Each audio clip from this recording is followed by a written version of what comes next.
सध्या जगभरातच Russia Ukraine युद्धविरामाच्या वाटाघाटींमुळे जागतिक राजकारण ढवळून निघालेलं असतानाच भारतात एक महत्त्वाची भेट पार पडली। युरोपियन युनियनचे अध्यक्ष उर्सुला या 2 दिवसीय भारत भेटीवर आल्या। पंतप्रधान नरेंद्र मोदी आणि उर्सुला यांची बैठकही पार पडली।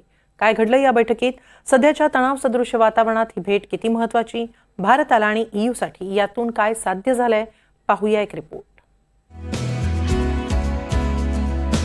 युरोपीय युनियन म्हणजे भारताचा सर्वात मोठा व्यापार मित्र। याच मित्रानं भारताला भेट दिली आहे। युरोपीय युनियनचे अध्यक्ष उर्सुला वॉन देर लेन आणि भारताचे पंतप्रधान नरेंद्र मोदी यांच्यात दिल्लीच्या हैदराबाद हाऊसमध्ये द्विपक्षीय बैठक झाली।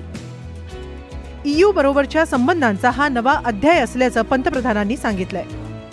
हमारे बीच एकेडेमिया, रिसर्च और इंडस्ट्री पार्टनरशिप बढ़ाने पर भी आज नई सहमति बनी है। मेरा मानना है कि India's young talent and Europe से innovation can together create limitless possibilities. हम ईयू की नई वीजा कैस्केड रेजिम का स्वागत करते हैं। इससे भारत के टैलेंटेड युवाओं की एबिलिटी को बेहतर मोबिलिटी मिलेगी।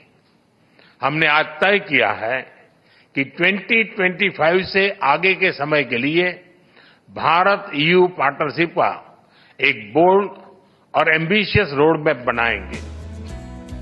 पंतप्रधान नरेंद्र मोदींनी भारत आणि युरोपियन युनियनमधील भागीदारी अत्यंत महत्त्वाची असल्याचं म्हटलंय। तसंच मुक्त व्यापाराच्या दृष्टीनं या वर्षाच्या अखेरपर्यंत करार अपेक्षित असल्याचंही त्यांनी सांगितलं। दरम्यान उर्सुला यांनीही 3 क्षेत्रात हे संबंध पुढे नेणं गरजेचं असल्याचं सांगितलं। It is a time to be pragmatic, to be ambitious, to realign our priorities for today's realities.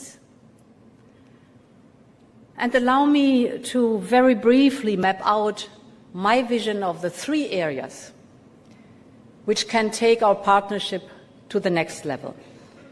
The first is trade and technology. The second is security and defense.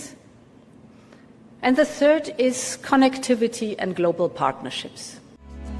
तसंच इंडो पॅसिफिक परिसरातील शांतता अबाधित राखण्याच्या दृष्टीनेही Bharat EU संबंध महत्त्वाचे असल्याची प्रतिक्रिया पंतप्रधानांनी दिली।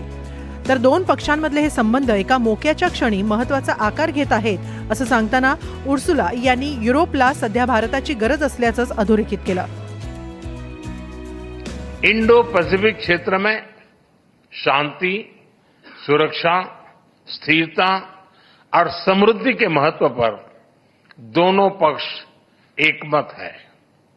इंडो पैसिफिक ओशंस इनिशिएटिव्स, इससे जुड़ने के ईयू के निर्णय का हम स्वागत करते हैं। Free trade agreement between the European Union and India would be the largest deal of its kind anywhere in the world.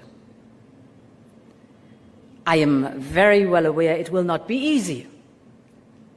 But I also know that timing and determination counts, and that this partnership comes at the right moment for the 2 of us. अमेरिकेचे अध्यक्ष Donald Trump यांच्या वाढत्या tariff धमक्यांच्या पार्श्वभूमीवर Ursula यांचा हा भारत दौरा झालाय। Ursula यांचा 3रा भारत दौरा आहे।